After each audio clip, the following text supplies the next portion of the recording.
दोस्तों, कैसे हो आप सब लोग। उम्मीद करता हूं आप सब ठीक होंगे, स्वस्थ होंगे, पढ़ाई आप सबकी बढ़िया चल रही होगी। तो चलिए डिस्कशन शुरू करते हैं। क्या डिस्कस कर रहे हैं हम डिस्कस कर रहे हैं एनसीईआरटी को। ज्योग्राफी की एनसीईआरटी है, क्लास 7 है, चैप्टर 4 ज्योग्राफी एनसीईआरटी, क्लास 7वीं ज्योग्राफी की है और ये है चौथा अध्याय, 4th चैप्टर है, इसको डिस्कस कर रहे हैं। तो अब चैप्टर का जो नाम है वो है वायु। वायु का मतलब है एयर। इस जो चैप्टर में हम पढ़ने वाले हैं एयर के बारे में पढ़ेंगे कि वायु क्या होती है, वायुमंडल क्या होता है, एटमॉस्फेयर क्या होता है, ठीक है, वायुमंडल किसे कहा जाता है, उसके बाद में कौन कौन से प्रकार की एयर होती है, ठीक है, वायुमंडल का जो चक्र बनता है वो किस प्रकार से बनता है, बारिश किस प्रकार से होती है, इन सब चीज़ों के बारे में, ये जो सारे टॉपिक है उसके बारे में इस अध्याय में हम बात करेंगे। तो चलिए शुरू करते हैं। सबसे पहले बात करते हैं क्या होता है वायुमंडल, एटमॉस्फेयर क्या होता है, वायुमंडल क्या होता है। पहला जो हमारा पॉइंट है वो कहता है कि वायुमंडल क्या होता है, एटमॉस्फेयर क्या होता है। मान लीजिए यह एक कोई व्यक्ति है, ये क्या है, एक व्यक्ति है, कहाँ खड़ा है, पृथ्वी पर खड़ा है, पृथ्वी यानी अर्थ पे खड़ा है। अब अर्थ के चारों ओर, ये पूरी अर्थ है, इसके चारों ओर क्या हुआ है, एक आवरण बना हुआ है। क्या बना हुआ है, पृथ्वी के चारों ओर एक आवरण बना हुआ है। तो पृथ्वी के चारों ओर वायु का यानी कि एयर का एक आवरण बना हुआ है। पृथ्वी के चारों ओर वायु का एक आवरण बना हुआ है, इसे हम क्या कहते हैं, एटमॉस्फेयर, वायुमंडल कहते हैं। पृथ्वी के चारों ओर एक घनी चादर है। मान लीजिए कोई व्यक्ति है, इसके चारों ओर एक चादर है ढकी हुई, तो ये चादर है, इसे क्या कह रहे हैं, इस चादर को हम क्या कह रहे हैं, इसको ही हम वायुमंडल कह रहे हैं। एटमॉस्फेयर किसे कह रहे हैं, पृथ्वी के चारों ओर एक आवरण बना हुआ है, इस आवरण को हम वायुमंडल कहते हैं। वायुमंडल समझ में आएगी कि पृथ्वी के चारों ओर घनी चादर है, इस चादर को हम वायुमंडल यानी कि एटमॉस्फेयर कहते हैं। तो आपका पहला पॉइंट तो क्लियर हो गया कि एटमॉस्फेयर किसे कहते हैं।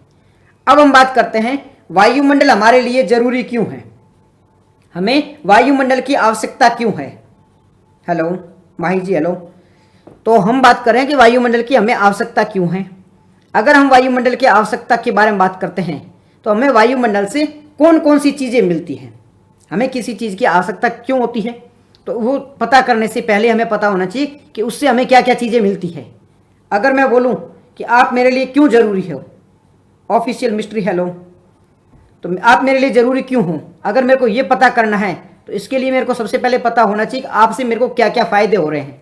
तो वायुमंडल हमारे लिए क्यों ज़रूरी है, इससे पहले हमें पता होना चाहिए कि वायुमंडल से हमें क्या क्या चीज़ें प्राप्त होती है। तो वायुमंडल से क्या पता प्राप्त होती है, हमें हवा, एयर प्राप्त होती है, सूरज से हमारी रक्षा करता है, हमारा जो एनवायरनमेंट है उसे ठंडा बना के रखता है, ठीक है, दिन और रात है उसमें भी जो वायुमंडल है उसकी महत्वपूर्ण भूमिका है।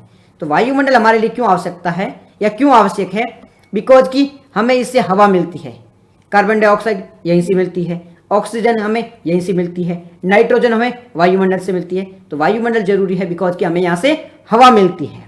पहला पॉइंट क्या, हवा मिलती है।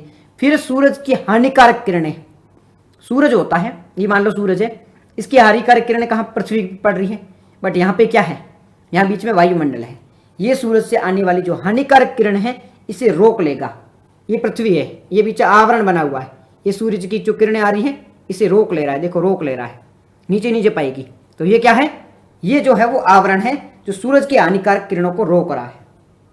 पॉइंट क्लियर हो गया, सूरज से आने वाली हानिकारक किरणों को कौन रोक रहा है, वो वायुमंडल रोक रहा है।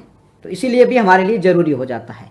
फिर सूरज के कारण कभी गर्मी ज़्यादा पड़ जाती, अगर मान लो ये वायुमंडल नहीं होता तो सूरज की किरणें डायरेक्ट आती तो दिन में गर्मी ज़्यादा पड़ जाती है।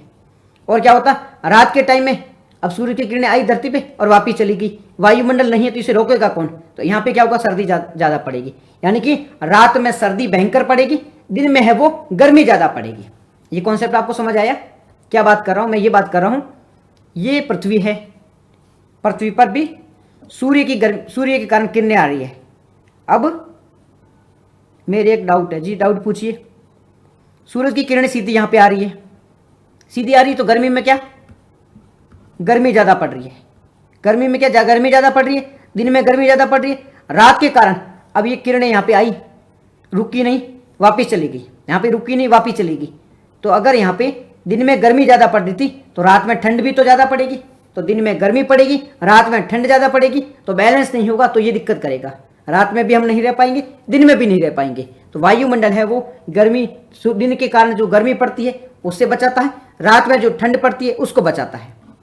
रात को जब ठंड क्यों होती है और दिन में ज़्यादा गर्मी क्यों होती है? दिन में सूरज की किरणें सीधी पड़ रही है, सूरज की किरणें हमारे पे पड़ रही है, तो पड़ेगी तो वो गर्मी होगी, बिकॉज की सीधा कॉन्सेप्ट है। ये देखो, ये पृथ्वी है, ये सूरज की किरणें यहाँ पे पड़ रही है, सूरज की किरणें पड़ेगी, कुछ तो यहाँ से वापस चली गई, ठीक है, कुछ तो वापस चलेगी, बट कुछ को यहाँ पे वायुमंडल की परत बनी हुई है। अब ये परत बनी हुई है, ये इसको रोक लेगी। पहला कारण तो क्या है, इसे रोक लेगी। नमस्ते निहारिका जी, नमस्ते। तो ये रोक लेगी, इसके कारण भी गर्मी रहेगी, रात में मेंटेन रह जाएगा टेम्परेचर, ठीक है। पहला कारण तो ये टेम्परेचर मेंटेन हो गया। दूसरा, कुछ किरणें हैं सूरज की, कुछ गर्मी है, उसको हमारी जो धरती की सतह होती है वो एब्जॉर्ब भी तो कर लेती है, अवशोषित भी तो कर लेती है, इसके कारण भी गर्मी हो रही है। यानी कि दिन में गर्मी क्यों पड़ रही है, क्योंकि सूरज की किरणें आ रही है। दिन में गर्मी का रीज़न क्या, सूरज की किरणें आ रही है।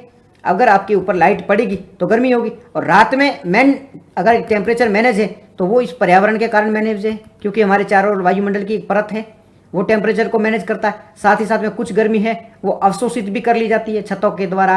ये जो हमारी कंक्रीट की छत होती है ये गर्मी को अवशोषित कर लेती है, पत्थर वगैरह होते हैं वे गर्मी को अवशोषित कर लेते हैं, तो इसके कारण भी टेम्परेचर मैनेज रहता है। तो किसी का क्वेश्चन था कि गर्मी क्यों होती है दिन में, बिकॉज की सूरज की किरणें पड़ती है। रात में ठंड क्यों होती है, क्योंकि किरणें इतनी नहीं पड़ती है, जो गर्मी आती है वो वापस चली जाती है, तो इसके कारण भी गर्मी पड़ती है। ठीक है, ये चीज़ आपको समझ में आ गई, यहाँ तो कोई दिक्कत नहीं है। एक बार ये हिल रहा है, सही क्लियर दिख रहा है क्या आपको? दिख तो रहा है, सॉरी मैनेज कर लेना थोड़ा बहुत, नहीं दिखे तो, बट ऑलमोस्ट ठीक ठाक दिख रहा है ना। ओके जी, तो ये बात तो आपको समझ में आ गई होगी, यहाँ तक कोई दिक्कत नहीं है कि वायुमंडल में गर्मी क्यों पड़ रही है, वायुमंडल हमारे लिए क्यों जरूरी है, ये चीज़ें समझ में आ गई। अब हम बात करते हैं कि अगर वायुमंडल नहीं होता तो क्या होता। हमने बात कर ली वायुमंडल जरूरी क्यों है, अगर नहीं होता तो क्या फर्क पड़ जाता। तो वही फर्क पड़ जाता कि अगर वायुमंडल नहीं है तो सूरज की किरणें आती तो दिन में बहुत भयंकर गर्मी पड़ती, रात को ये ऐसी कैसे वापस चली जाती तो ठंड पड़ती, तो रात को गर्मी ठंड ज़्यादा पड़ती, दिन में गर्मी ज़्यादा पड़ती, तो हम रह नहीं पाते, ये दिक्कत हो सकती थी। साथ ही साथ में और क्या हो सकता था, पूरा टेम्परेचर हमारे पास ज़्यादा पड़ता था तो कैंसर जैसी बीमारियों के भी खतरे रहते थे।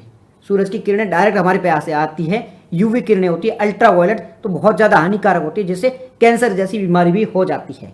पेड़ पौधों के लिए नुकसानदायक हो सकती थी, आम जो आबादी होती उनके लिए नुकसानदायक हो सकती थी, तो कई प्रकार की इससे नुकसान हो सकते थे। तो हमारे लिए वायुमंडल है वो अत्यंत आवश्यक है। ये पॉइंट आपका क्लियर हो गया, यहाँ पे कोई दिक्कत नहीं है, कोई दिक्कत नहीं। तो अब हम आगे बढ़ते हैं, नेक्स्ट हम बात करेंगे वायुमंडल के संगठन के बारे में, कॉम्पोजिशन के बारे में बात करेंगे। वायुमंडल का कॉम्पोजिशन क्या होता है, कॉम्पोजिशन का मतलब क्या होता है? कॉम्पोजिशन का मतलब होता है कि वायुमंडल में क्या क्या चीज़ें होती है। कॉम्पोजिशन का मतलब है कि वायुमंडल में क्या क्या चीज़ें हैं। आपकी फैमिली है, ये आपका परिवार है, इसमें पापा है, भाई है, बहन है, मम्मी है, ये सारा परिवार है। तो ये क्या है, कॉम्पोजिशन हो गया, परिवार का एक संगठन हो गया। इसी प्रकार से किसका, वायुमंडल का भी एक संगठन होता है, उसमें अलग अलग प्रकार की गैस होती है। तो उस संगठन के बारे में बात करेंगे, वायुमंडल का संगठन क्या होता है, उसमें क्या क्या चीज़ें शामिल होती है। तो अगर वायुमंडल के कॉम्पोजिशन की बात करें हम, तो इसमें कई गैसों का मिश्रण होता है। वायुमंडल के कंपोजिशन में कई सारी गैसेज होती है, बहुत सारी गैस होती है, उनका मिश्रण हमें देखने को मिलता है। वायुमंडल के कंपोजिशन में हमें बहुत सारी गैसों का मिश्रण देखने को मिलता है। अभी कौन कौन सी गैसों का मिश्रण देखने को मिलता है, इसके बारे में एक बार हम बात कर लेते हैं कि वायुमंडल के संगठन में कौन कौन सी गैसों का मिश्रण देखने को मिलता है, कौन सी गैस है वो ज़्यादा पाई जाती है, कौन सी गैस कम पाई जाती है, इसके बारे में हम बात कर लेते हैं। यार ये हिल क्यों जा रहा है? तो सबसे पहले मैं बात करता हूँ वायुमंडल के। यहाँ पे एक इमेज देखो, ये एक इमेज है, इसको देखो, इस इमेज को ध्यान से देखो। यहाँ पे सबसे ज़्यादा आपको क्या दिखाई दे रहा है, नाइट्रोजन, उसके बाद में ऑक्सीजन दिखाई दे रहा है, उसके बाद में बाकी सब है, कार्बन डाइऑक्साइड है, आर्गन है और अन्य भी गैसें है। यानी कि वायुमंडल में सबसे ज़्यादा कौन सी गैस पाई जा रही है, नाइट्रोजन। वायुमंडल में सबसे ज़्यादा कौन सी गैस पाई जा रही है, नाइट्रोजन, 78% है वो वायुमंडल में नाइट्रोजन पाई जा रही है। वायुमंडल में नाइट्रोजन की मात्रा कितने परसेंटेज पाई जाती है? 78%। अगर पूरी पृथ्वी पे 100% गैसें हैं, उसमें से 78% में क्या है? नाइट्रोजन है। वायुमंडल में सर्वाधिक गैस कौन सी है? नाइट्रोजन है। उसके बाद में ऑक्सीजन की है, 21% पर ऑक्सीजन पाया जाता है। अगर हम कह रहे हैं कि ऑक्सीजन 21% में पाया जाता है, तो हम फिर ये क्यों कहते हैं कि हमें ऑक्सीजन का खतरा है, ऑक्सीजन कम पड़ सकता है, ऐसा क्यों कहते हैं? इसके पीछे भी अलग अलग कारण है। क्या कारण है? तो देखो, ऑक्सीजन कम क्यों पड़ जाता है? क्योंकि ऑक्सीजन का उपयोग बहुत ज़्यादा हो रहा है, क्योंकि हर इंसान है वो अपने श्वसन के लिए ऑक्सीजन का यूज करता है। साथ ही साथ में आपने ये भी देखो, जीव जंतु होते हैं वो भी अपने श्वसन के लिए ऑक्सीजन का उपयोग करते हैं, इसलिए ऑक्सीजन का यूज बहुत ज़्यादा होता है। इसलिए वायुमंडल में 21% होने के बावजूद भी ऑक्सीजन की कमी देखने को मिलती है। फिर कार्बन डाइऑक्साइड देखने को मिलता है, आर्गन देखने को मिलती है, और भी गैसें वो देखने को मिलती है। तो वायुमंडल के संगठन में कौन कौन सी गैसें हैं? नाइट्रोजन है, ऑक्सीजन है, कार्बन डाइऑक्साइड है, और भी बहुत सारी गैसें हैं। सबसे पहले हम बात करेंगे नाइट्रोजन के बारे में। सबसे पहले किसके बारे में बात करेंगे हम? नाइट्रोजन के बारे में। तो नाइट्रोजन सबसे ज्यादा मात्रा में पाई जाती है वायुमंडल में। सबसे ज्यादा मात्रा में कौन सी गैस पाई जाती है? सबसे ज्यादा मात्रा में कौन सी गैस पाई जाती है? तो वो 98% पाई जाती है, 78% पाई जाती है। कौन सी गैस पाई जाती है? 78%, नाइट्रोजन। वायुमंडल में सबसे ज्यादा मात्रा में कौन सी गैस पाई जाती है? वो नाइट्रोजन पाई जाती है। बहुत सारी गैसें पाई जा रही है, उसमें सबसे ज्यादा नंबर कौन सी पाई जा रही है? वो नाइट्रोजन पाई जा रही है। ये जो नाइट्रोजन गैस होती है, ये जो प्लांट्स होते हैं, पौधे होते हैं, पेड़ पौधे जो भी होते हैं, उनकी ग्रोथ के लिए बहुत ज़्यादा जरूरी है। पेड़ पौधों के ग्रोथ के लिए उन्हें जो उर्वरक, हम जो फर्टिलाइजर का यूज़ करते हैं, उसमें नाइट्रोजन भी होता है, तो इसकी बहुत ज़्यादा ज़रूरत होती है। नाइट्रोजन होते हैं वो पेड़ पौधों के ग्रोथ में बहुत महत्वपूर्ण भूमिका निभाते हैं। अब ये जो पेड़ पौधा है, मान लो ये पेड़ है, पौधा है, ये इसकी जड़ है, क्या इसमें डायरेक्ट नाइट्रोजन, जो वायुमंडल में मौजूद नाइट्रोजन है, उसका उपयोग करके ये ग्रो कर पाएगा? तो डायरेक्ट जो नाइट्रोजन होती है ना, उसका उपयोग नहीं कर पाते हैं। जैसे हम बात करते हैं क्रूड ऑयल की, ये जो तेल होता है ना, जो डायरेक्ट निकलता धरती से, डायरेक्ट जो निकलता है, उसका उपयोग हम नहीं कर पाते हैं। उसके लिए हमें उस तेल को रिफाइन करना पड़ता है। बड़ी बड़ी रिफाइनरीज होती है, उस तेल को रिफाइन किया जाता है, उसके बाद में ही हम उस तेल का उपयोग कर पाते हैं। अब रिफाइन करने से क्या होता है? रिफाइन करने से तेल को पेट्रोल बदल जाता है, प्राकृतिक गैस में बदल जाता है। तो उसी प्रकार से ये जो नाइट्रोजन है, इसका डायरेक्ट उपयोग है वो पेड़ पौधे नहीं कर पाएंगे। डायरेक्ट उपयोग नहीं कर पाएंगे तो वो कैसे करेंगे? इसके लिए नाइट्रोजन को नाइट्राइट में बदलना पड़ेगा। नाइट्रोजन को हमें नाइट्रेट में बदलना पड़ेगा। और ये नाइट्रेट में कैसे बदली जाएगी? इसके लिए अलग अलग जीव होते हैं, अलग अलग मिट्टी में बैक्टीरिया पाए जाते हैं, ठीक है, राइबोसोमियम वगैरह, ये अलग अलग बैक्टीरिया पाए जाते हैं जो कि नाइट्रोजन को नाइट्रेट में बदलते हैं। अब ये जो नाइट्रेट बदली गई है, इसका उपयोग हम पेड़ पौधों के ग्रोथ के लिए कर सकते हैं, उर्वरक के लिए कर सकते हैं, फर्टिलाइजर के लिए कर सकते हैं।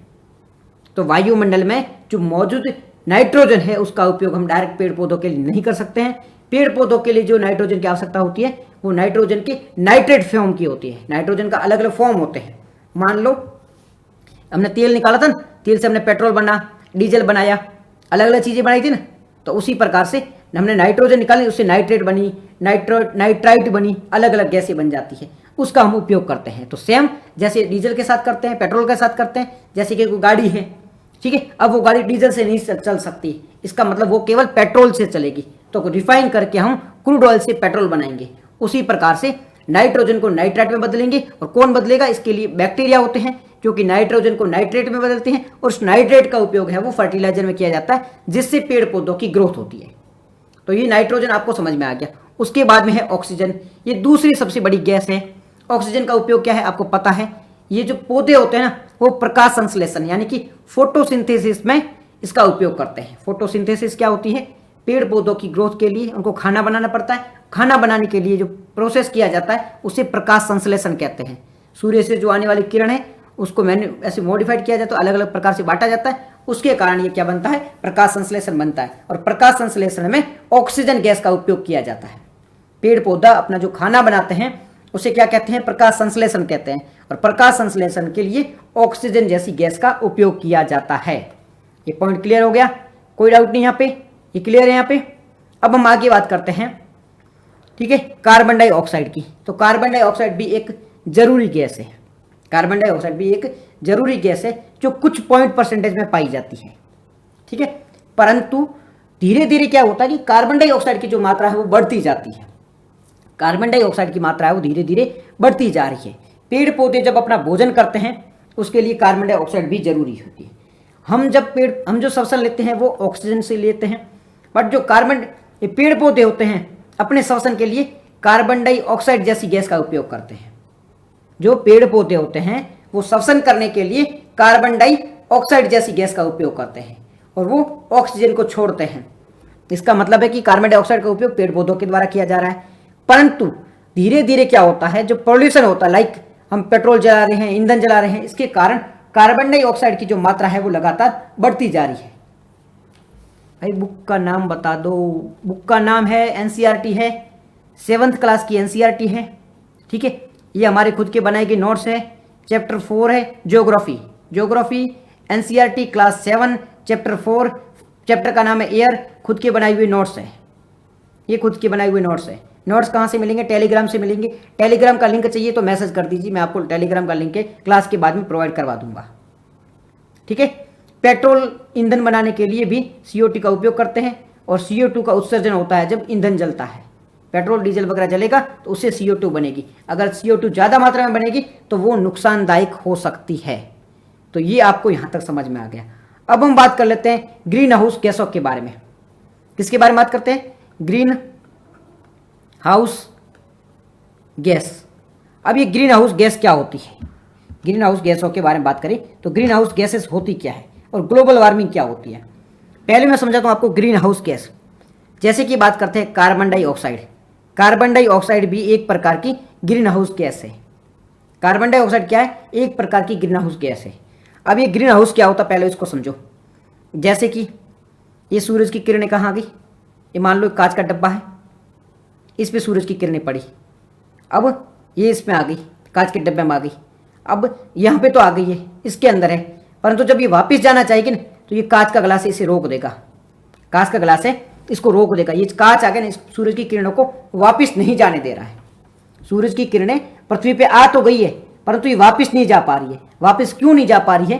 क्योंकि ये पृथ्वी है, यहाँ पे सूरज की किरणें आ गई, रुक गई है। वापस जाते टाइम यहाँ पे जो आवरण है ना, इस आवरण में कार्बन डाइऑक्साइड मौजूद है और ऑक्साइड जो CO2 है वो इसको वापस नहीं जाने दे रही है। अब वापस न जाने देने के कारण क्या होता है, ये जो गैस थी, ये जो गर्मी थी वो यहीं पर बनी रह गई। गर्मी थी जिसको वापस चला जाना चाहिए था परंतु ये वापस नहीं जाती है क्योंकि ऊपर कार्बन डाइऑक्साइड मौजूद है, तो गर्मी यहीं पर बनी रह गई। मैं फिर से समझाता हूँ। मान लो एक घर है, यहाँ पे आपने बॉल फेंकी, बॉल ने टप्पा खाया, बॉल वापस चली गई। अब ये वापस बॉल चली जाती तो कोई दिक्कत थी नहीं, परंतु यहाँ पे क्या हुआ, यहाँ पे ऊपर छत डली हुई थी, एक इतनी सी जगह थी जिसमें से आ गई, यहाँ पे छत डली हुई थी, तो बॉल ये वापस नहीं जा पा रही है, बॉल इस छत से टकरा रही है। यहाँ पे जो छत है इससे बॉल टकरा रही, वापस जा नहीं पा रही है। अभी बॉल वापस इसी के अंदर आ गई। अब बॉल ही कहाँ रहेगी? इसी के अंदर रह जाएगी ना। धीरे धीरे दूसरी और बॉल आई, तीसरी बॉल आई, सारी बॉल इसी के अंदर रहेगी, तो धीरे धीरे पूरा बॉल से भर जाएगा, तो वापस नहीं जा पा रही क्योंकि चारों ओर छत बनी हुई है। तो इसी प्रकार से समझो कि सूरज की किरणें जब पृथ्वी पर आ जाती है, अब आके टकरा के वापस जाना होता है, पर वापस नहीं जा पाती। क्यों नहीं जाती है?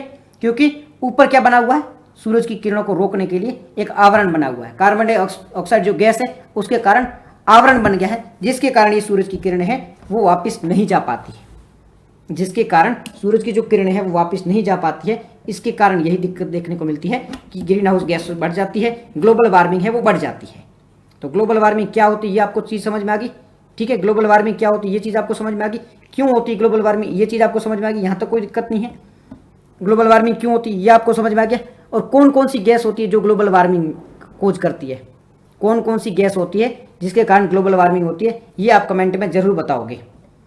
कौन कौन सी ग्रीन हाउस गैसों की, कौन कौन सी गैस है वो ग्रीन हाउस गैस है, या ग्लोबल वार्मिंग के लिए कौन कौन सी गैसेस रेस्पॉन्सिबल है। जैसे कि एक है कार्बन डाइऑक्साइड, और कौन कौन सी गैस है ये आपको कमेंट में बताना है, ठीक है। यहाँ तो कोई दिक्कत नहीं है। अब बात करेंगे, जैसे सूरज की किरणें अंदर आ गई, ठीक है, अंदर आ गई, ये वापस जा नहीं पा रही है क्योंकि ऊपर गैसों का आवरण बना हुआ है, ग्रीन हाउस गैसों का आवरण बना हुआ है। सूरज की किरणें क्या यहीं पर रह जाती है। अब इससे क्या होगा, पृथ्वी का तापमान बढ़ेगा। इससे क्या होगा, पृथ्वी का है वो तापमान बढ़ेगा। धीरे धीरे पृथ्वी का तापमान बढ़ता जाएगा, इतना भयंकर बढ़ जाएगा कि यहाँ पर रह भी नहीं पाएंगे। धीरे धीरे इतना भयंकर तापमान बढ़ जाएगा कि हम अपन यहाँ पे सर्वाइव ही नहीं कर पाएंगे। 60 डिग्री टेम्परेचर, 100 डिग्री टेम्परेचर ऐसा बढ़ जाएगा, लोग यहाँ पे सर्वाइव ही नहीं कर पाएंगे। और ये जो तापमान बढ़ रहा है इसे ग्लोबल वार्मिंग कहा जाता है। पृथ्वी की तापमान का बढ़ना, पृथ्वी का जो तापमान बढ़ रहा है इसे ही ग्लोबल वार्मिंग कहा जाता है। ग्लोबल वार्मिंग किसे कहा जाता है? तो पृथ्वी के तापमान का बढ़ना। पृथ्वी के तापमान का क्यों बढ़ रहा है, क्या कारण है पृथ्वी के तापमान बढ़ने का? कि सूरज की जो किरणें आ रही है वो पृथ्वी पर ही रह रही है, वापस वातावरण में नहीं जा पाती है। इसको क्या कहा जाता है? इसे ग्लोबल वार्मिंग कहा जाता है। ग्लोबल वार्मिंग का कॉन्सेप्ट समझ में आ गया? क्या है?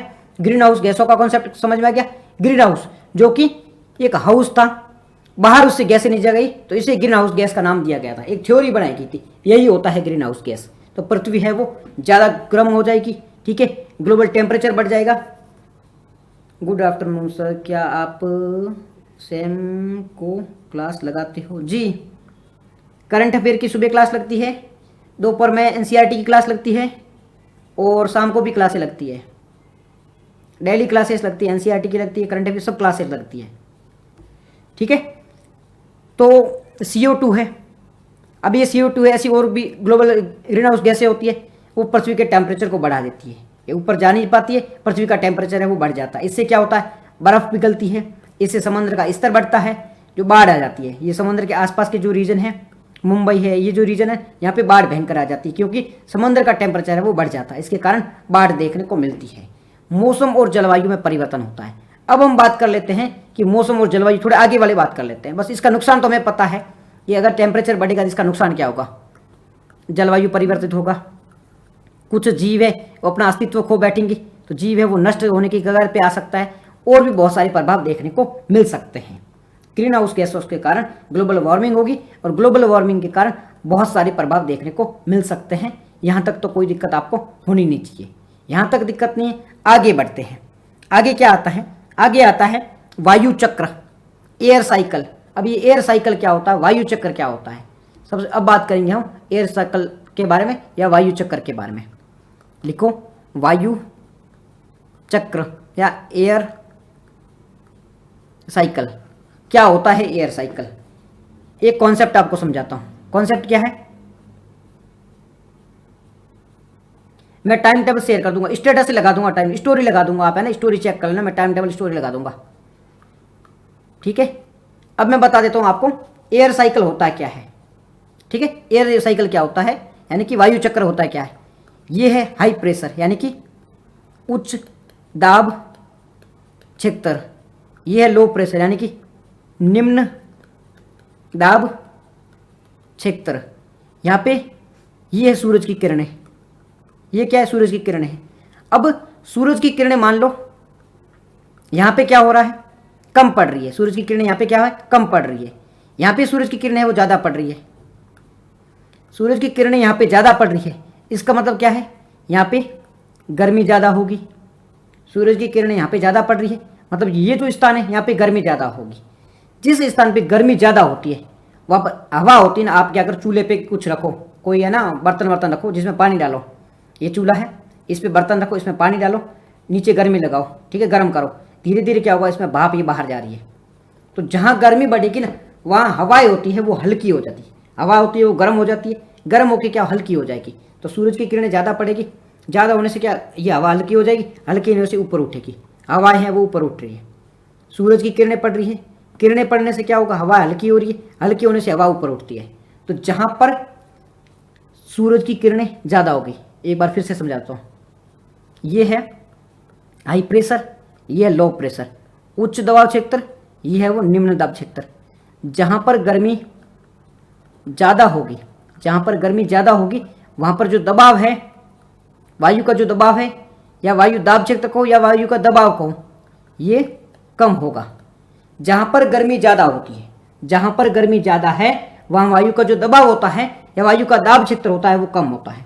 तो मान लो यहाँ पे लो प्रेशर बना हुआ है, इसका मतलब क्या हुआ, यहाँ पे गर्मी ज़्यादा पड़ रही है, गर्मी ज़्यादा पड़ रही मतलब यहाँ की जो पवनें होती है, जहाँ हवा होती है, ये क्या होती है, गर्म हो जाती, गर्म ऊपर होकर क्या होगा, ये ऊपर उठ जाएगी, गर्म होकर हल्की हो जाएगी, हल्की होगी तो ये ऊपर उठ जाएगी। यहाँ पे क्या बचेगा, कोई हवा नहीं बचेगी, कोई हवा नहीं बचेगी, जिसके कारण यहाँ पे बनेगा निम्न दाब क्षेत्र, जिसके कारण क्या बनेगा, निम्न दाब क्षेत्र बनेगा, लो प्रेशर जोन बनेगा। या लो प्रेशर बेल्ट बनेगा।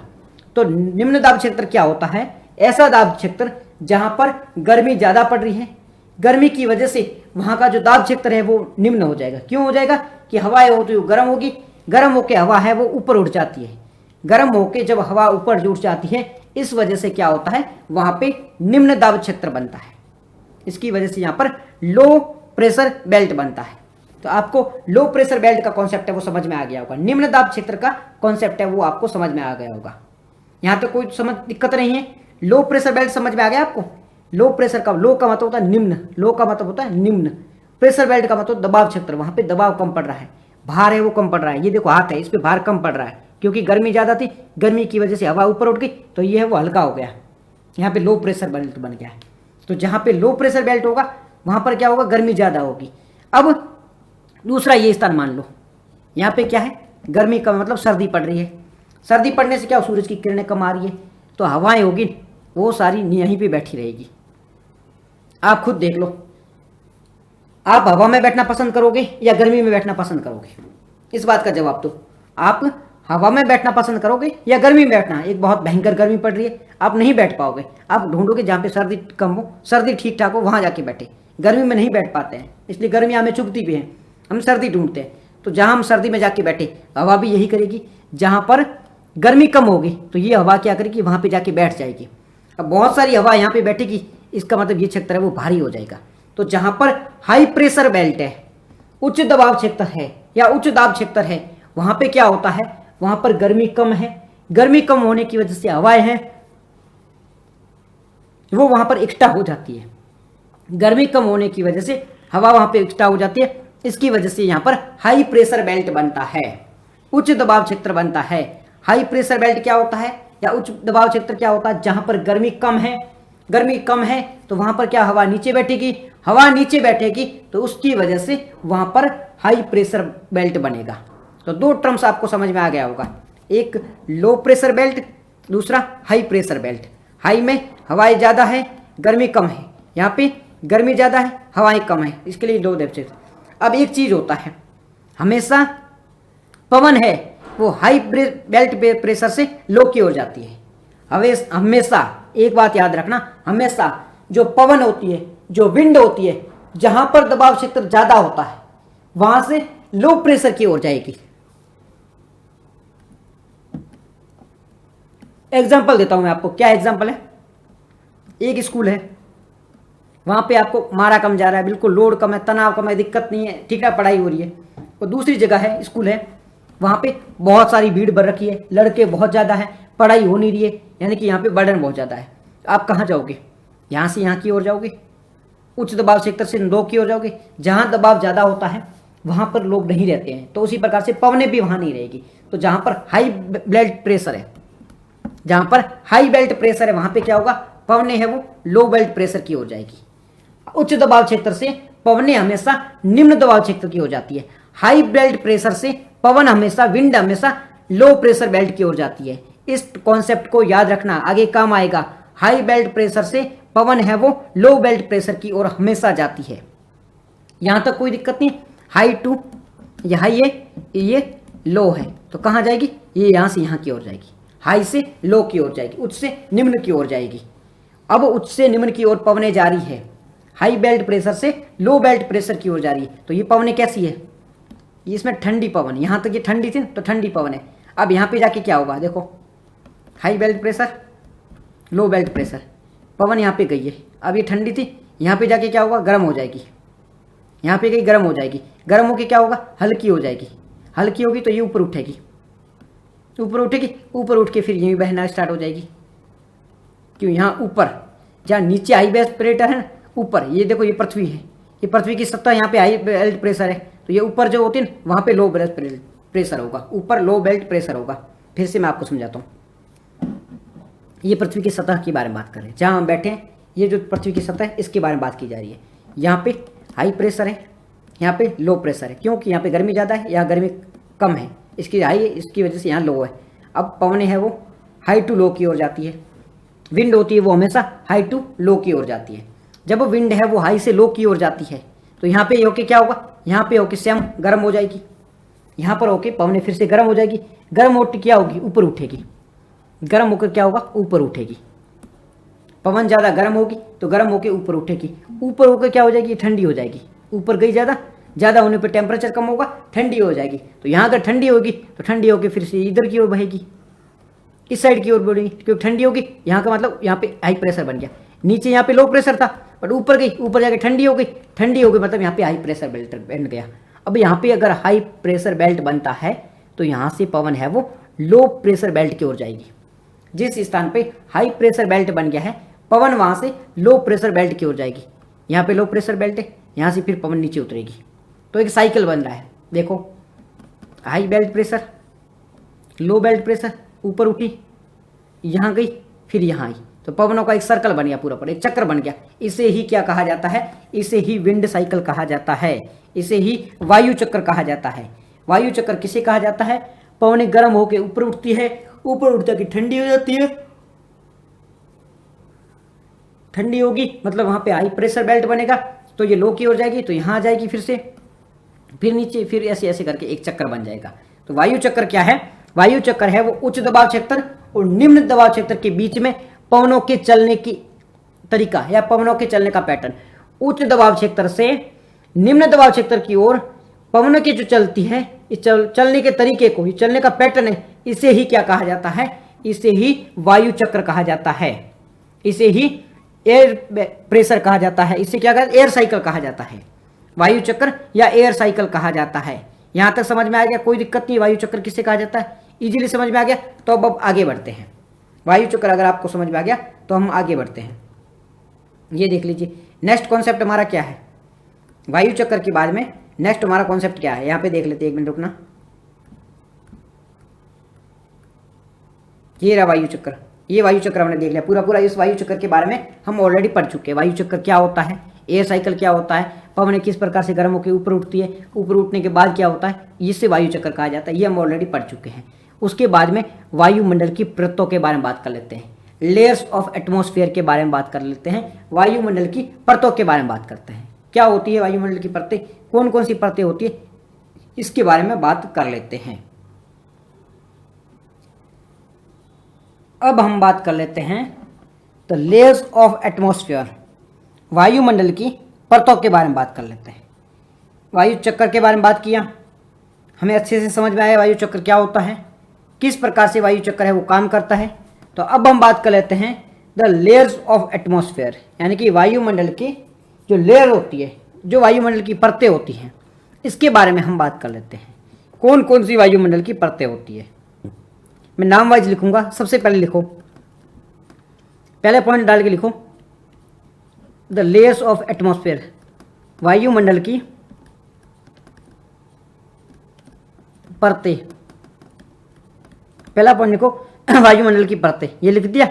अब आ जाओ नेक्स्ट पॉइंट में, कौन कौन सी वायुमंडल की परतें होती है, कितनी परतें होती है, तो वायुमंडल की 5 परतें होती है। कितनी परतें होती है वायुमंडल की, 5 परतें होती है। वायुमंडल की कितनी परतें होती है, वायुमंडल की 5 परतें होती है। रटते जाओ, लिखते जाओ, वायुमंडल की कितनी परतें होती है, कमेंट करो कितनी परतें होती है, कमेंट करो जल्दी से।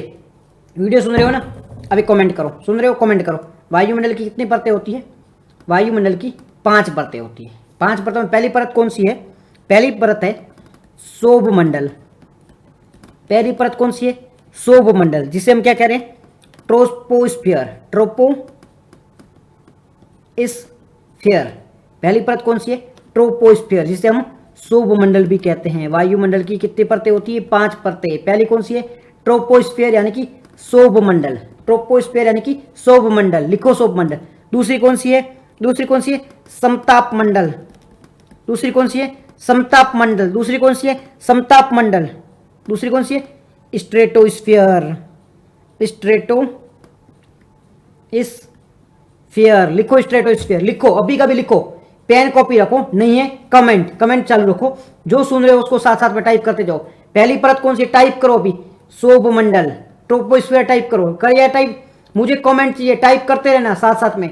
दूसरी परत कौन सी, समताप मंडल। दूसरी कौन सी, समताप मंडल, टाइप करो। दूसरी परत कौन सी, समताप मंडल। तीसरी परत कौन सी है, तीसरी कौन सी है, मध्य मंडल। मध्यमंडल। तीसरी परत कौन सी है? मध्यमंडल। तीसरी कौन सी है? मध्यमंडल, जिसे मीजोस्फीयर। कौन सी है? मीजोस्फीयर। तीसरी कौन सी है? मीजोस्फीयर। चौथी कौन सी है? चौथी कौन सी है? चौथी कौन सी? जल्दी जल्दी। आयन मंडल। कौन सी है? आयन मंडल। कौन सी है? आयन आयन आयन मंडल, जिसे हम थर्मोस्फीयर भी कहते हैं। क्या कहते हैं? थर्मोस्फीयर भी कहते हैं, जिसे हम थर्मोस्फीयर भी कहते हैं। और लास्ट कौन सी है? पांचवी कौन सी है? बाह्य मंडल। पांचवी कौन सी है? बाह्य मंडल। कौन सी है? बाह्य मंडल, जिसे हम एक्सोस्फीयर भी कहते हैं, जिसे हम एक्सोस्फीयर भी कहते हैं। लिखो, पांचों का नाम लिखो एक बार, कमेंट में नाम चाहिए, कमेंट में नाम लिखो अभी कभी। याद तो मैं करवा के छोड़ूंगा, भूलने तो मैं आपको दूंगा नहीं। 5 नाम लिखो, जब तक नाम नहीं लिखोगे मैं आगे नहीं बढ़ूंगा। मेरे को सब दिख रहा है, आप नाम नहीं लिख रहे हो। 5 परतों के नाम लिखो, कमॉन। 5 परतों के नाम लिखो, कमॉन। 5 परतों के नाम लिखो।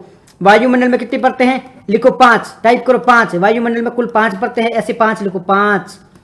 वायुमंडल में 5 है। पहली परत कौन सी है? लिखो सौरमंडल। लिखो सौरमंडल, सौरमंडल, सौरमंडल लिखो, जिसे हम ट्रोपोस्फीयर भी कह रहे हैं। क्या कह रहे हैं? ट्रोपोस्फीयर भी कह रहे हैं। दूसरी लिखो, दूसरी लिखो, तुरंत लिखो, समताप मंडल। कौन सी है? समताप मंडल। मैं भी लिख रहा हूं, आप भी लिखो, समताप मंडल, जिसे हम स्ट्रेटोस्फीयर भी कह रहे हैं। दूसरी स्ट्रेटोस्फीयर भी कह रहे हैं। तीसरी लिखो मेरे साथ साथ, मध्यमंडल। कौन सी? मध्यमंडल, जिसे हम मीजोस्फीयर भी कह रहे हैं। चौथी लिखो, चौथी लिखो, चौथी लिखो, आयन मंडल। आयन मंडल, जिसमें हम थर्मोस्फीयर भी कह रहे हैं। क्या कह रहे हैं? थर्मोस्फीयर भी कह रहे हैं। पांचवी कौन सी? बाह्य मंडल। कौन सी है? बाह्य मंडल। कौन सी है? बाह्य मंडल। कौन सी है? बाह्य मंडल, जिसे हम एक्सोस्फीयर भी कहते हैं। 5 परतों के नाम याद होना चाहिए, 5 परतों के नाम कमेंट में होना चाहिए। सुन रहे हो? 5 परतों का नाम कमेंट में लिखो, 5 परतों का नाम कमेंट में लिखो। एक पेज पे लिख के मेरे को उसका फोटो लेके भेजना भी। 5 परतों के नाम कमेंट में लिख के भेजना मेरे को। 5 परतों के नाम कमेंट में लिख के भेजना। ये 5-10 जनों, आपसे तो उम्मीद है आप तो लिख के भेजोगे भेजोगे। 5-10 जने जो सुन रहे हैं, ध्यान से सुन रहे हैं, पढ़ रहे हैं, जिसको तैयारी करनी है, इसके नाम लिखो कमेंट में। कमेंट में लिखो, पेज पे लिख के मेरे को भेजो। सौर मंडल, समताप मंडल, आयन मंडल, मध्य मंडल, बहिर्मंडल। सौर समताप, मध्य, आयन, बहिर। सौर समताप, मध्य, आयन, बहिर। 5 परतें, नाम याद होने चाहिए, पांचों के नाम याद होने चाहिए। कम ऑन, आगे बढ़ो, पांचों के नाम याद हो गए? ठीक है, डिटेल में बात करते हैं। पहली परत कौन सी थी? सौरमंडल। कौन सी थी? सौरमंडल। पहले कौन सी थी? सौरमंडल। पहले कौन सी थी? सौरमंडल, जिसे हम ट्रोपोस्फीयर कहते थे।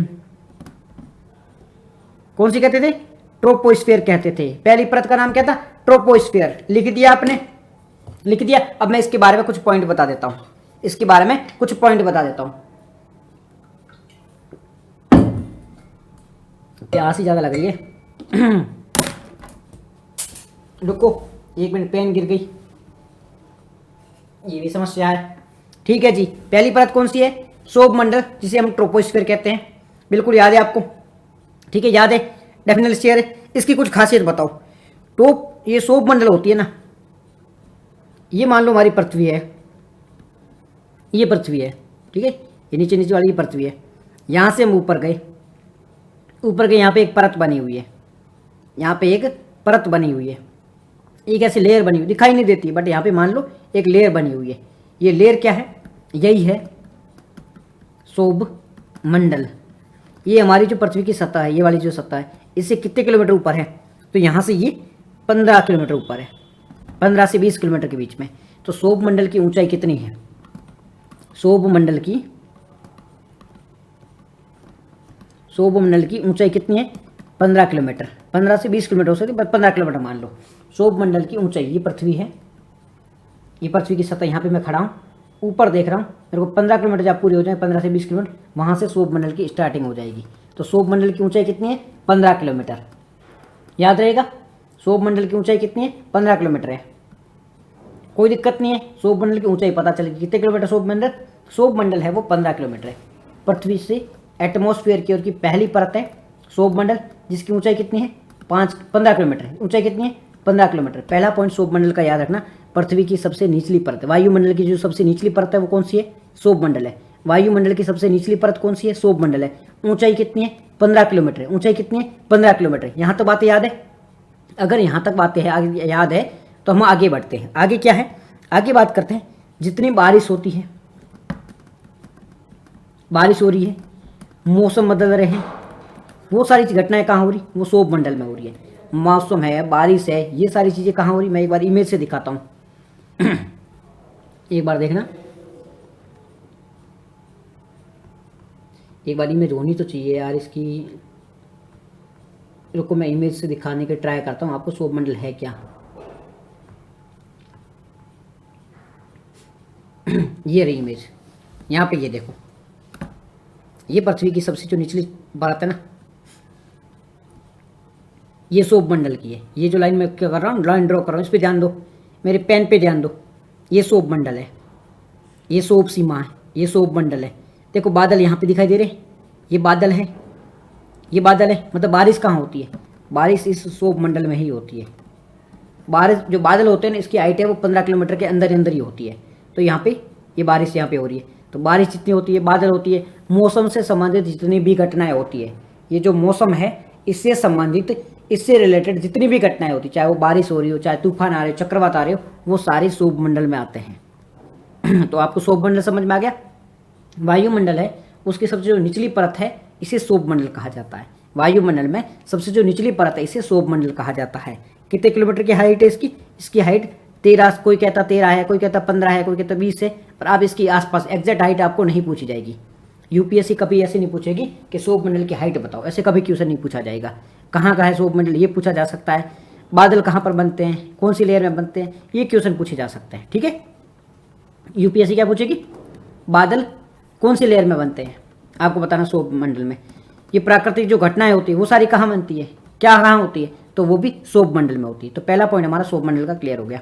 इसके बाद में कौन सा है, क्षोभ मंडल के बाद में कौन सा है, ये है समताप मंडल। कौन सा है, समताप मंडल। ये रहा, ये समताप मंडल है, ये क्षोभ मंडल, इसके बीच का ये समताप मंडल है। तो समताप मंडल की ऊंचाई कितनी है, समताप मंडल है वो 50 किलोमीटर है। यहाँ से पृथ्वी से बाहर तो 50 किलोमीटर की ऊंचाई पर है वो समताप मंडल आता है। एग्जैक्ट नंबर नहीं है, रियल नंबर नहीं है, 40-50 के बीच में, 60 किलोमीटर की हो सकता है, तो वो अलग अलग है। तो क्षोभ मंडल की ऊंचाई है, क्षोभ के बाद में आता है समताप मंडल जो कि 50 किलोमीटर के बीच तक आता है। 10 तक तो ये हुआ, यहाँ से काउंट होगा, यहाँ से काउंट होगा, 50 किलोमीटर तक की ऊंचाई में है वो क्षोभ मंडल है। क्षोभ मंडल समझ में आ गया। अब समताप मंडल है, सबसे नीचे वाला क्षोभ मंडल है, उसके बाद में समताप मंडल है। अब समताप मंडल में क्या क्या होता है, समताप मंडल जिसे स्ट्रेटोस्फीयर भी कहा जाता है, जिसे हम स्ट्रेटोस्फीयर भी कहते हैं। अब समताप मंडल में कौन कौन सी घटनाएं होती है, हवाई जहाज देखो उड़ रहा है, कहाँ उड़ रहा है, समताप मंडल में। ओजोन देखो यहाँ पर है, इसका मतलब है समताप मंडल में हवाई जहाज जो हमारी एयर ट्रेवलिंग वगैरह होती है, फ्लाइट्स वगैरह सारी उड़ती है, वो कहाँ उड़ती है, वो ये समताप मंडल में उड़ती है। क्योंकि समताप मंडल में कोई बारिश नहीं होती है, कोई बादल नहीं होते हैं, इस वजह से फ्लाइट को कोई दिक्कत नहीं होती है। इसलिए जो फ्लाइट उड़ान भरती है वो 15,000 से ऊपर किलोमीटर भरती है, वो समताप मंडल में भरती है। इसलिए फ्लाइट जोन के लिए समताप मंडल वो सेफ है। ओजोन जो परत है, हम बार बार कहते हैं कि ओजोन परत है वो घट रही है, नष्ट हो रही है, वो भी कहाँ पर है, वो भी समताप मंडल के अंतर्गत है। क्षोभ मंडल समझ में आ गया।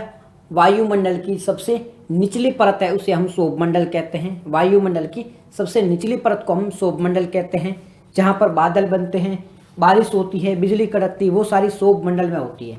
इसके बाद में आता है समताप मंडल जिसे स्ट्रेटोस्फीयर भी कहा जाता है।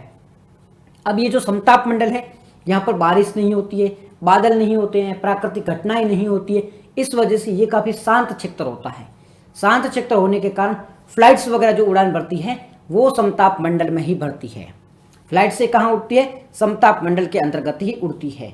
तो समता और एक परत होती है ओजोन परत जिसे कहते हैं, O3 से बनती है, जिसे ओजोन परत कहा जाता है, जो क्या करती है, सूरज से आने वाली जो किरणें होती है, हानिकारक किरणें होती है, इसे रोकने का काम करती है, ओजोन परत करती है। तो ये जो ओजोन परत है वो कहाँ पर है, ये भी समताप मंडल के अंतर्गत है। ओजोन परत कहाँ है, समताप मंडल के अंतर्गत आती है। तो क्षोभ मंडल समझ में आ गया, समताप मंडल समझ में आ गया। इसके बाद में आता है मध्य मंडल। क्षोभ और समताप के बाद में क्या आता है, मध्य मंडल आते हैं, जिसे हम मीजोस्फीयर भी कहते हैं। मीजोस्फीयर की ऊंचाई क्या है, 80 किलोमीटर तक है, 0 से 80 किलोमीटर तक की इसकी ऊंचाई है। मध्य मंडल की ऊंचाई क्या है, 80 किलोमीटर तक है। मध्य मंडल में कौन कौन सी घटनाएं होती है, मध्य मंडल में क्या होता है, उल्का पिंड। ये देखो ये उल्का है, उल्का पिंड जो होते हैं ठीक है, जिसे एस्टेरॉइड कहते हैं, ये उल्का पिंड है। मध्य मंडल में आकर क्या होता है, ये जल जाते हैं और यहीं आके नष्ट हो जाते हैं। उल्का पिंड ऊपर से उड़ते उड़ते आ रहे हैं, जैसे ही ये मध्य मंडल में एंट्री करेंगे ये जल जाएंगे और नष्ट हो जाएंगे। तो उल्का पिंड नष्ट कहाँ होते हैं या जलते कहाँ हैं, तो वो कहाँ पर जलते हैं, मध्य मंडल में आके जल जाते हैं। उल्का पिंड कहाँ पर आके जलते हैं, कोई अगर क्वेश्चन पूछे तो मध्य मंडल में आके जलते हैं, जिसे हम मीजोस्फीयर भी कहते हैं। समझ में आ गया, कोई दिक्कत नहीं है। सोप समझ में से आ गया, समताप मंडल समझ में आ गया, उसके बाद में मध्य मंडल समझ में आ गया, तीनों चीजें समझ में आ गई। तो इसके बाद में क्या आता है, मध्य मंडल के बाद में आता है आयन मंडल। मध्य मंडल जो है उसके बाद में यहां पे ये आयन मंडल आ जाता है। आयन मंडल जिसे हम थर्मोस्फीयर भी कहते हैं, आयन मंडल जिसे हम थर्मोस्फीयर भी कहते हैं। अब इसमें क्या होता है, आयन मंडल में, आयन मंडल में अलग अलग आयन है, जैसे कि प्लस माइनस, इस प्रकार से इसमें आयन बने हुए हैं। अब क्या होता है, पृथ्वी पे हम कोई भी रेडियो तरंग रेडियो सुनते हैं, टीवी देखते हैं, तो इनके जो सिग्नल होते हैं वो टावर से होते होते हुए कहाँ जाते हैं, आयन मंडल में जाते हैं। आयन मंडल में अगर प्लस से टकराएगा तो नीचे आ जाएगा, क्योंकि इसको माइनस चाहिए था, और यहाँ से प्लस वाला गया तो माइनस में टकरा के आएगा, माइनस वापस आ जाएगा, इस प्रकार से। तो ये जो हम रेडियो तरंगे वगैरह होती है, हमारी जो रेडियो तरंगे वगैरह होती है जिसे हम टीवी वगैरह देखते हैं, ये कहाँ से टकरा के वापस आते हैं, तो ये आयन मंडल में। क्योंकि आयन मंडल में अलग अलग आयन बने हुए होते हैं, इसके कारण ये तरंगे इनसे टकराती हैं और वापस कहाँ जाती है, पृथ्वी पे, जिसकी वजह से हम रेडियो जो सिग्नल होते हैं हमें प्राप्त होते हैं, हम रेडियो सुनते हैं, टीवी देखते हैं, सैटेलाइट का जो काम होता है वो इस प्रकार से होता है। तो सबसे नीचे है सौर मंडल, सबसे नीचे कौन सा है, सौर मंडल है। सौर मंडल के बाद में समताप मंडल। समताप मंडल में क्या होता है, समताप मंडल में फ्लाइट बहती है, फ्लाइट जाती है। सौर मंडल में क्या होता है, बारिश होती है, तूफान आते हैं। मध्य मंडल में क्या होता है, उल्का पिंड जलती है। उसके बाद में आयन मंडल में क्या होता है, आयन बने होते हैं जिसके कारण रेडियो किरणें वो वापस आ जाती है, हम रेडियो सुनते हैं। और आयन मंडल के बाद में आता है बाह्य मंडल या बहिर्मंडल जिसे कहा जाता है। ये ब्रह्मांड की शुरुआत होती है, यहाँ से पूरा जो ब्रह्मांड है वो यहीं से स्टार्ट हो जाता है। तो सोप, समताप, मध्य, आयन, बहिर्मंडल, पांचों क्लियर है, कोई दिक्कत नहीं है ना आपको, कोई दिक्कत नहीं। फिर आगे बढ़ते हैं, ठीक है, कोई दिक्कत नहीं, फिर आगे बढ़ते हैं। आगे कहाँ जाएंगे, आगे करते हैं मौसम के बारे में बात। किसके बारे में बात करेंगे एक बार चलते हैं नेक्स्ट टॉपिक पे। और नेक्स्ट टॉपिक है मौसम और वेदर। मौसम यानी कि वेदर और जलवायु यानी कि क्लाइमेट, इसके बारे में हम नेक्स्ट टॉपिक में बात करने वाले हैं। एक बार मैं उसके अपने ले आता हूं, ये हो गया हमारा, ठीक है, ये पांचों के बारे में हो गया। अब हम बात कर लेते हैं ऑक्सीजन, नाइट्रोजन, इसके बारे में बात हो गया।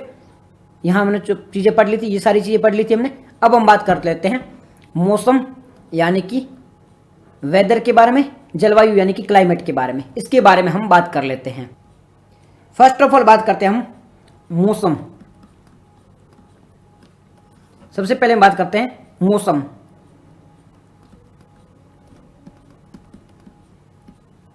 क्या लिखा है पे, मौसम यानी कि वेदर लिखा है।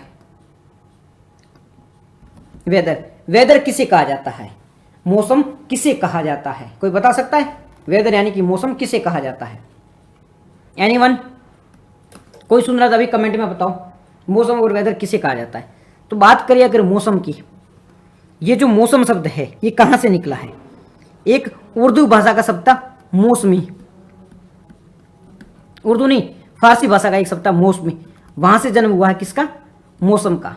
तो मौसम जो शब्द है वो काफी पुराना शब्द है, इसका जो जन्म हुआ फारसी भाषा के शब्द से हुआ है। कि शब्द का नाम क्या था, मौसम यानी कि मौसमी, वहां से इसका उत्पन्न हुआ है, शब्द का जन्म हुआ है। मौसम जो है वो हर दिन के बारे में बताता है। देखिए ये तो मौसम की तरह बदलता रहता है, वो गाना भी है ना कि मौसम की तरह बदल गई, मेरा यार बदल गया है मौसम की तरह। तो मेरा यार बदल गया है मौसम की तरह, यानी कि मौसम की तरह वो बहुत जल्दी बदल गया है। कोई ये नहीं कहता कि मेरा याद बदल गया है जलवायु की तरह, नहीं भाई, सब ये क्या कहते हैं, मेरा याद बदल गया है मौसम की तरह। तो मौसम की तरह यार बदल गया मतलब यार है वो बड़ी जल्दी बदल गया है। तो मौसम का मतलब होता है बहुत जल्दी बदलाव होना। तापमान है, डेली तापमान में बदलाव होता है, ठीक है। डेली क्या होता है, आप मान लो कि कभी गर्मी ज़्यादा पड़ रही है दूसरे दिन गर्मी कम पड़ रही है, तीसरे दिन क्या होता है, गर्मी बारिश हो रही है। हम क्या कहेंगे, भाई आज का मौसम कैसा है, तेरे वहाँ पर आज का मौसम कैसा है, मतलब आज गर्मी हो रही है, आज गर्मी ज़्यादा है, सर्दी ज़्यादा है, बारिश ज़्यादा है, धूप तेज है, ये क्या है, ये सब मौसम है। तो मौसम का मतलब होता है डेली इवेंट, डेली कोई घटना हो रही। आज वो लोग ऐसे नहीं पूछेंगे कि तुम्हारे वहाँ का आज का जलवायु कैसा है, नहीं भाई, वो पूछेगा तुम्हारे यहाँ पर आज की मौसम में क्या परिवर्तन है, आज का मौसम कैसा है। तो मौसम है वो आज की बात करता है, यानी कि डेली बेसिस पे जलवायु में क्या परिवर्तन हो रहा है, डेली बेसिस पे जो प्रभाव हो रहा है उसे क्या कहा जाता है, मौसम कहा जाता है। हर दिन बदलाव के बारे में बात करता है। और जो जलवायु होता है वो लंबे समय के बारे में बात करता है, 15-20 साल 50 साल वहाँ की जलवायु परिवर्तन आता है। जैसे कि अब मान लो कि भारत की जलवायु कैसी है, तो सब कहेंगे भारत की जलवायु अलग अलग है, कहीं पर गर्मी ज़्यादा है, कहीं पर बारिश ज़्यादा है, तो अलग अलग प्रकार की जलवायु देखने को मिलती है। तो ये करोड़ों सालों का, हजारों सालों का, लाखों सालों का, सैकड़ों सालों का जो भी डेटा होता है उसको देखा जाता है कि भारत की जलवायु कैसी होती है। ठीक है, एक लंबे समय तक अध्ययन किया जाता है। तो जलवायु मतलब लंबे समय के बारे में बात कर रहा है, लंबे समय में क्या क्या परिवर्तन आए, लंबे समय में कैसा मौसम रहा है, तो उसको जलवायु यानी कि क्लाइमेट कहा जाता है। और मौसम होता है वो डेली बेसिस के बारे में बात करता है कि आज मौसम कैसा है, कल कैसा है, तो वो मौसम के बारे में बात कर रहे होते हैं। तो जलवायु समझ में आया आपको, मौसम समझ में आ गया। अब हम बात कर लेते हैं तापमान के बारे में। जलवायु मौसम दोनों समझ में आ गया। अब हम बात कर लेते हैं तापमान यानी कि टेम्परेचर के बारे में। तापमान यानी कि टेम्परेचर क्या होता है, तो टेम्परेचर का मतलब होता है वायु में गर्मी ज़्यादा है या ठंडक ज़्यादा है। आज सर्दी ज़्यादा है, गर्मी ज़्यादा क्या है, मतलब आज इन दोनों में गर्मी चीज़ क्या ज़्यादा है, हम कहेंगे गर्मी ज़्यादा है। तो गर्मी और सर्दी इन दोनों के बीच में अंतर, मतलब गर्मी है तो वो कितनी है, सर्दी है तो वो कितनी है, इन दोनों के कारण जो परिवर्तन होता है उसमें कितना अंतर होता है, इस अंतर को क्या कहा जाता है, तापमान कहा जाता है। आज गर्मी ज़्यादा है तो यहाँ की तापमान ज़्यादा है, आज गर्मी कम है, यहाँ का तापमान है वो कम है। तो गर्मी और सर्दी के बीच में जो अंतर होता है, जो पतली सी रेखा होती है, ये मान लो यहाँ पर गर्मी है ये एरिया में, यहाँ पे सर्दी है, सर्दी पड़ रही है यानी कि 10 डिग्री टेम्परेचर है। तो ये दोनों का अंतर है, यही इसे क्या कहा जाता है, तापमान। गर्मी और सर्दी के बीच में अंतर है वो ही तापमान होता है। तापमान होता है वो दिन रात के अनुसार बदलता है, ऋतुओं के अनुसार भी बदलता है। जैसे कि सर्दियों की ऋतु में सर्दी तापमान कम होगा, सर्दियाँ ज़्यादा होगी, गर्मियों में तापमान ज़्यादा होगा। तो ये दिन रात के अकॉर्डिंग, रात में थोड़ा कम होगा और दिन में तापमान ज़्यादा होगा, ये भी फर्क देखने को मिलता है। अब इतनी बात समझ में आ गई, तापमान समझ में आ गया, मौसम समझ में आ गया, जलवायु समझ में आ गया। अब कुछ और वर्ड्स हैं उनके बारे में हम देख लेते हैं। कौन कौन सी वर्ड है। सबसे पहला वर्ड है आपतन, जिसे हम कहा कहते हैं टेरेस्ट्रियल रेडिएशन। पहला वर्ड कौन सा है, टेरेस्ट्रियल रेडिएशन यानी कि आपतन। आपतन का मतलब होता है टेरेस्ट्रियल रेडिएशन। दूसरा है वर्ड यहाँ पे इंसोलेशन।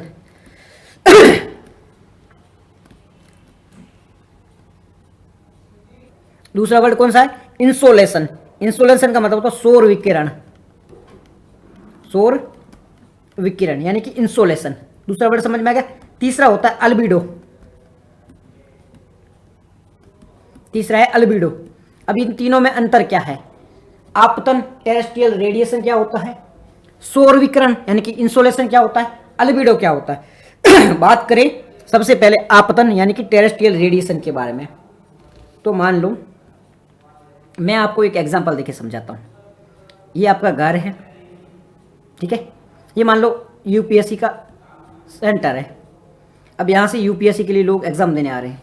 फॉर एग्जांपल के लिए 100 लोग एग्ज़ाम देने आए हैं, 100 लोग एग्ज़ाम देने के लिए आए हैं।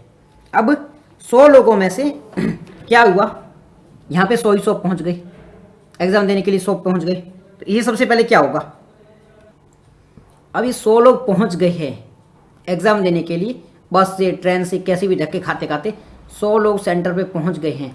ये जो 100 पहुँचे हैं इसे क्या कहा जाता है, इसे कहा जाता है आपतन। आपतन यानी कि टेरेस्ट्रियल रेडिएशन।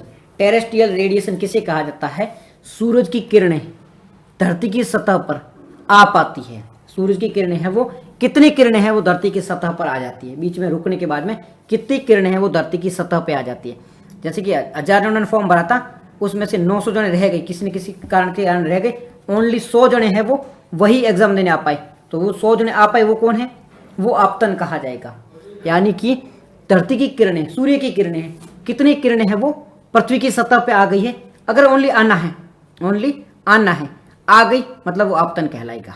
आ गई मतलब टेरेस्ट्रियल रेडिएशन कहलाएगी। तो धरती की, सूर्य की किरणों का धरती पे आना क्या कहलाता है, क्या कहलाता है, आपतन कहलाता है या टेरेस्ट्रियल रेडिएशन कहता है। मतलब आपतन मतलब आना, आना, आ गई है, बस इतनी बात है। तो पहला पॉइंट समझ में आ गया। आपतन किसे कहते हैं? आपतन का मतलब होता है सूर्य की किरणों का किरणों का धरती पर आना, सूर्य की किरणों का ओनली धरती पे आना, सूर्य की किरणों का ओनली धरती पे आना, सूर्य की किरणों का धरती पे आना क्या कहलाता है? आपतन। सूर्य की किरणों का धरती पे आना क्या कहलाता है?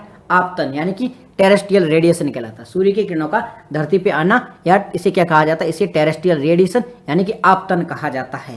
तो आपतन किसे कहा जाता है? सूर्य की किरणों का धरती पे आना।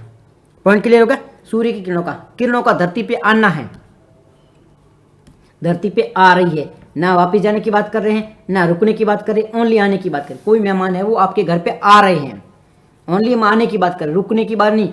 तो जो आ रही है, ओनली आ गई है, इसे ही हम कहते हैं आपतन या सूर्य की विकिरण कहा जाता है, टेरेस्ट्रियल रेडिएशन कहा जाता है।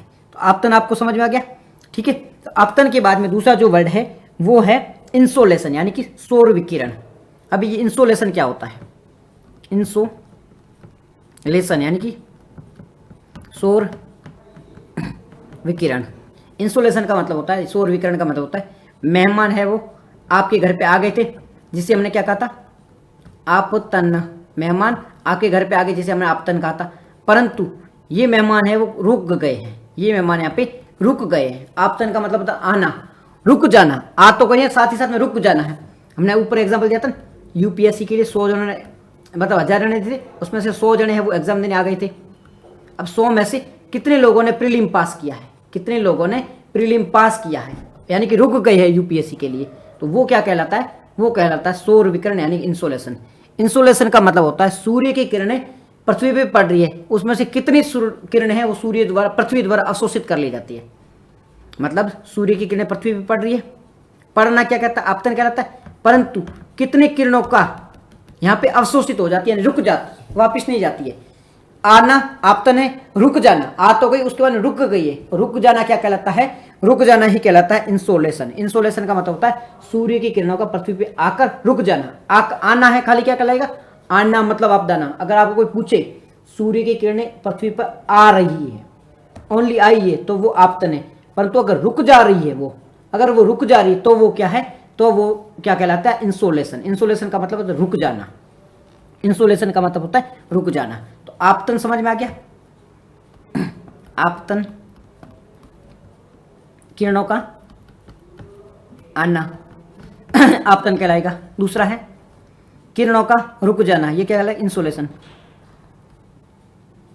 किरणों का रुक जाना,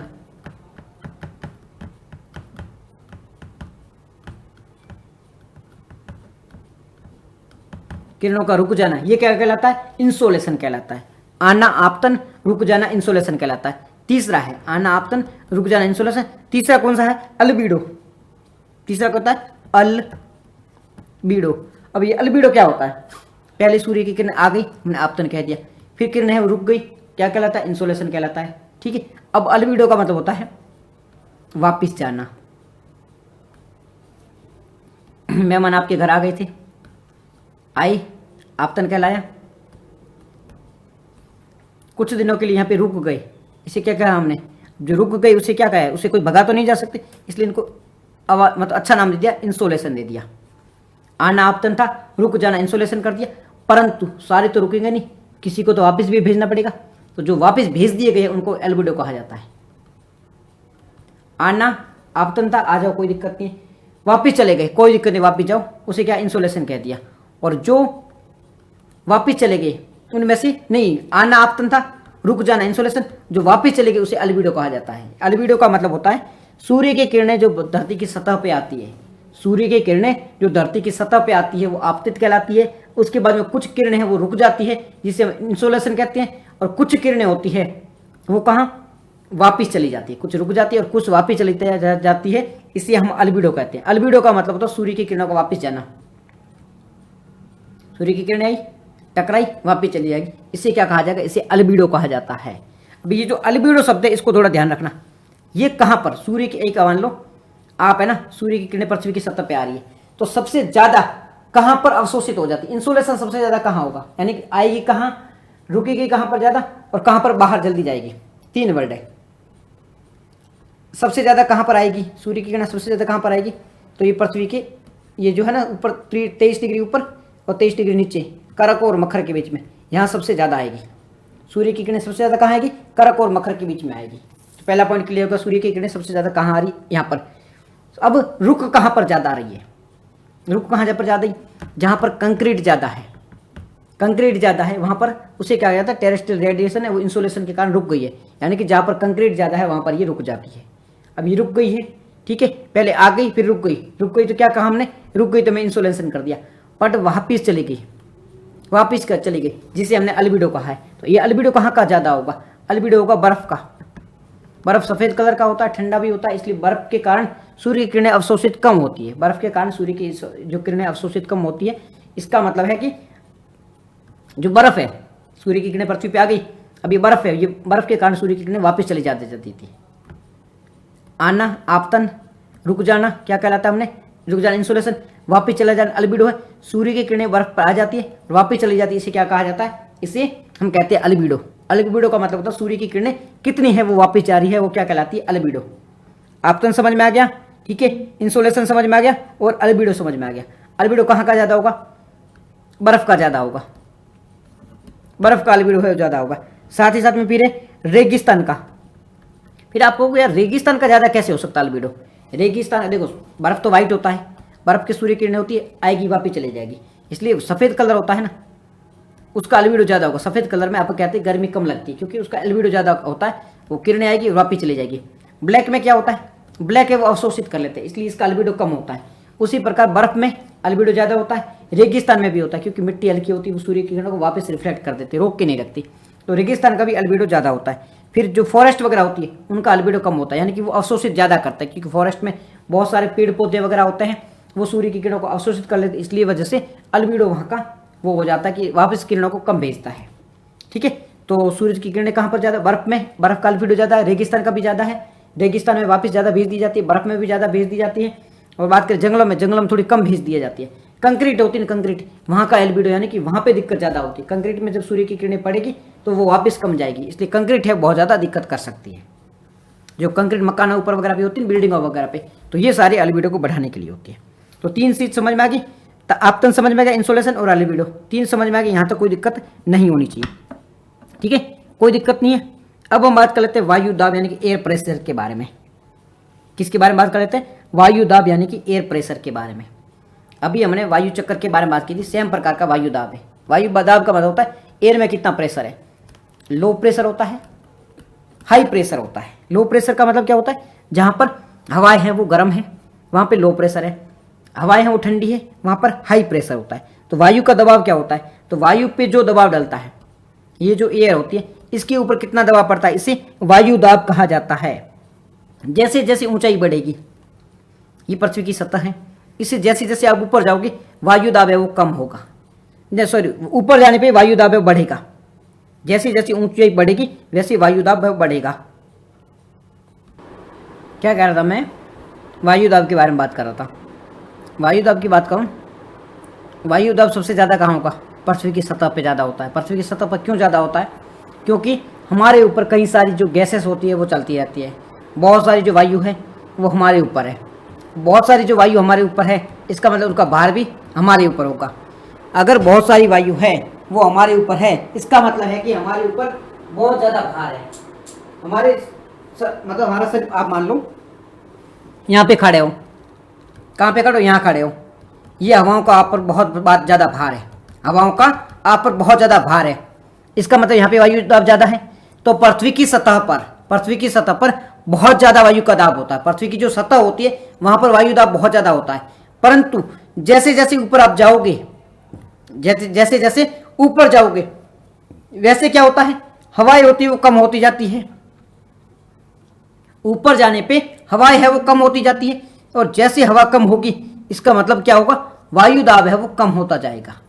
ऊंचाई बढ़ने पर हवाएं कम होगी, हवाएं कम होगी तो वायु दाब है वो ऑटोमेटिक कम होता जाएगा। तो अगर यूपीएससी क्वेश्चन पूछे with increase height, with increase height air pressure में क्या चेंज आएगा, यानी कि ऊंचाई बढ़ने पर वायु दाब में क्या परिवर्तन देखने को मिलता है। अगर प्रीलिम में क्वेश्चन पूछे तो ऊंचाई बढ़ने पर वायु दाब है वो कम होगा, ऊंचाई बढ़ने पर वायु दाब है वो कम होगा। ये बात याद है, जैसे जैसे ऊंचाई बढ़ेगी वैसे वैसे वायु दाब है वो कम होगा। पॉइंट याद है, पृथ्वी की सतह पर वायु दाब ज्यादा होता है, जैसे जैसे ऊपर जाओगे वैसे वैसे वायु दाब कम होता जाता है। सतह पर एक और चीज चलती है, सतह पर जहां पर तापमान ज्यादा होता है, जहां पर टेम्परेचर ज्यादा होगा वहां पर वायु दाब है वो कम होगा। सतह की बात करें, जहां पर टेम्परेचर ज्यादा वहां पर प्रेशर है वो कम होगा, और जहां पर टेम्परेचर कम है वहां पर प्रेशर ज्यादा है। तो टेम्परेचर और प्रेशर है ये एक दूसरे के उल्टा काम करते हैं। जहां पर टेम्परेचर ज्यादा है वहां पर प्रेशर कम है, तापमान ज्यादा है वहां पर दाब कम है, और जहां पर तापमान कम है वहां पर दाब है ज्यादा है। हवाएं हैं वो ज्यादा दाब से कम दाब की हो जाती है, हाई प्रेशर से लो प्रेशर की ओर जाती है। हम पहले इसके बारे में बात कर चुके हैं, हवाएं होती है वो हाई प्रेशर से लो प्रेशर की ओर जाती है। समझ आ गई, कोई दिक्कत नहीं यहां तक, कोई दिक्कत है नहीं है। वायु दाब के बारे में बात कर रहे थे, निम्न दबाव क्षेत्र के बारे में, उच्च दबाव क्षेत्र के बारे में हमने बात किया। अब हम बात कर लेते हैं पवनों के बारे में और चक्रवात के बारे में, विंड और साइकिल के बारे में हम बात कर लेते हैं। विंड क्या होती है, कितने प्रकार की होती है, इसके बारे में बात कर लेते हैं। तो विंड क्या है, पवन क्या है बात की थी हाई दबाव क्षेत्र, उच्च दबाव क्षेत्र, हाई प्रेशर बेल्ट से लो प्रेशर बेल्ट में, हाई प्रेशर बेल्ट से लो प्रेशर बेल्ट की ओर पवनों का बहना, हाई टू लो की ओर पवनों का बहना क्या कहलाएगा, क्या कहलाएगा, हाई टू लो की ओर जाना क्या कहलाएगा, विंड कहलाएगा, यानी कि पवन कहलाएगा। जो हवाएं होती है उनका हाई प्रेशर बेल्ट से लो प्रेशर बेल्ट की ओर जाना क्या कहलाता है, विंड कहलाता है, यानी कि पवन कहलाता है। टाइप की बात करें, पवनों के प्रकार की बात करें तो पवनों के अलग अलग प्रकार होते हैं। कौन कौन से प्रकार होते हैं, जैसे कि एक है स्थानीय पवने, एक है स्थानीय यानी कि स्थानीय स्थायी पवने, एक है स्थायी यानी कि परमानेंट विंड, ये आपको हमेशा देखने को मिलेगी। स्थायी पवने मतलब परमानेंट विंड, परमानेंट विंड मतलब हमेशा देखने को मिलेगी। तो एक पूरे साल निश्चित दिशा में चलती है, एक फिक्स दिशा है, ऐसे ऐसे चलती रहेगी ऐसे ऐसे एक निश्चित दिशा में चलती रहेगी। जैसे कि हमारे जो मानसूनी विंड होती है ना, जिसके कारण हमारा मानसून आता है, जिसे हम दक्षिण पश्चिमी पवने कहते हैं, जिसे वेस्टर्लीज भी कहा जाता है, जिसे पश्चिमी पवने भी कहा जाता है, वो एक प्रकार की स्थायी पवने हैं। वो हमेशा जैसे वेस्टर्लीज है दक्षिण पश्चिम से, तो इसी दिशा में बहेगी। ये हमारा 0 डिग्री है, यहाँ से आती है, वो इसी दिशा में बहेगी, हमेशा इसी दिशा को फॉलो करेगी। तो परमानेंट पवनों में सबसे पहले कौन सी है, वेस्टर्ली विंड, यानी कि दक्षिण पश्चिम से आने वाली पवने, ये फिक्स दिशा में है। फिर है व्यापारिक पवने, यानी कि ट्रेड विंड्स, व्यापारिक पवने मतलब ट्रेड विंड, जो कि व्यापार में कमा देती, जो कि एक दिशा में बहती है, तो वो भी क्या है, स्थायी पवने हैं। और फिर है पूर्वी पवने, जो ईस्टर्लीज है, वो भी एक ही दिशा में बहती है, हमेशा बहती है, तो वो भी क्या है, स्थायी है। स्थायी में पूर्वी पश्चिमी यानी ईस्टर्लीज, वेस्टर्लीज और कौन सी है, ट्रेड विंड, 3 है। व्यापारिक पवने हैं, पश्चिमी पवने, पूर्वी पवने, ये तीनों है वो एक ही दिशा में हमेशा पूरे साल एक ही दिशा में बहती रहती है। इन्हें इसलिए इन्हें क्या कहा जाता है, वे परमानेंट पवने यानी कि स्थायी पवन कहा जाता है। परमानेंट विंड या स्थायी पवने जो कि एक साल एक ही दिशा में बहती रहती है हमेशा, उसे व्यापारिक पश्चिमी और पूर्वी पवने, ये इसके एग्जाम्पल है। कोई दिक्कत है ना है, समझ में आ गई, अच्छे से समझ में आई, पवने समझ में आ गई, स्थायी पवने समझ में आ गई। अब स्थायी पवन के बाद में नेक्स्ट कौन सा बात है, नेक्स्ट कौन सा टॉपिक आता है, नेक्स्ट आता है मौसमी पवने। नेक्स्ट कौन सा आता है, मौसमी पवने। अब मौसमी पवने क्या होता है, स्थायी पवनों के बाद नेक्स्ट कौन सा है, मौसमी पवने। तो मौसमी पवने होती है जो कि मौसम के अकॉर्डिंग चलती है। मौसमी पवने होती है जो कि सीजनल मौसम के अकॉर्डिंग चलती है। जैसे कि भारत की जो मानसूनी विंड है वो मौसम के अकॉर्डिंग चलती है, तो वो भी एक मौसमी पवने है। ये मौसम के अनुसार दिशा बदलती रहती है, तो मौसमी पवने हो गया। फिर है स्थानीय यानी कि लोकल विंड, जो कि एक इतना छोटा सा एरिया है, जैसे कि लू है, वो जैसलमेर, बाड़मेर, पाकिस्तान का जो पश्चिमी भाग है, पूर्वी भाग है, वहाँ पर देखने को मिलती है। तो वो ये स्थानीय पवन यानी कि लोकल विंड है। उसके बाद में ये स्थल है, स्थल समीर, जो कि दिन की हो, दिन में समुद्र से स्थल की हो, स्थल समीर, स्थल समीर, ये समंदर है, ये क्या लैंड है, मान लीजिए ये है, ये क्या है, समंदर है, सी है, ये लैंड है, तो सी से लैंड की ओर आती है, सी से लैंड की ओर, यानी कि समुद्र से जमीन की ओर दिन में आती है, समुद्र से जमीन की ओर आती है, इससे स्थल समीर भी कहा जाता है। महाराष्ट्र यानी मुंबई के आसपास का आप रीजन देखना, वहाँ पे दिन के टाइम में भी इतनी भयंकर गर्मी नहीं पड़ती जहाँ कहीं और देखने को मिलती है, क्योंकि यहाँ पे स्थल भावनाएं चलती है। स्थल यानी कि क्या होता है कि वहाँ पर क्या होता है, स्थल समीर चलती है। दिन के टाइम में समुद्र से जो पवनें आती है ना, वो समुद्र का जो ठंडा पानी होता है वो अपने साथ लेके आती है, इसके कारण इनमें क्या होता है, गर्मी कम होती है, उमस ज़्यादा होती है, क्योंकि वातावरण में उमस है, वातावरण में पवनें हैं जिनमें उमस है, ठीक है, बूंदे है, इसकी वजह से उमस होती है, बट गर्मी ज़्यादा नहीं होती है। तो उदाहरण कौन कौन से स्थानीय पवन के, स्थल समीर है, समुद्र समल है। समुद्री समीर क्या होती है, समुद्री समीर में रात के टाइम में ये जो स्थल होती है, यहाँ से समुद्र की ओर पवनों का जाना, तो ये क्या कहलाता है, ये स्थल समीर कहलाता है, ये जल समीर कहा जाता है।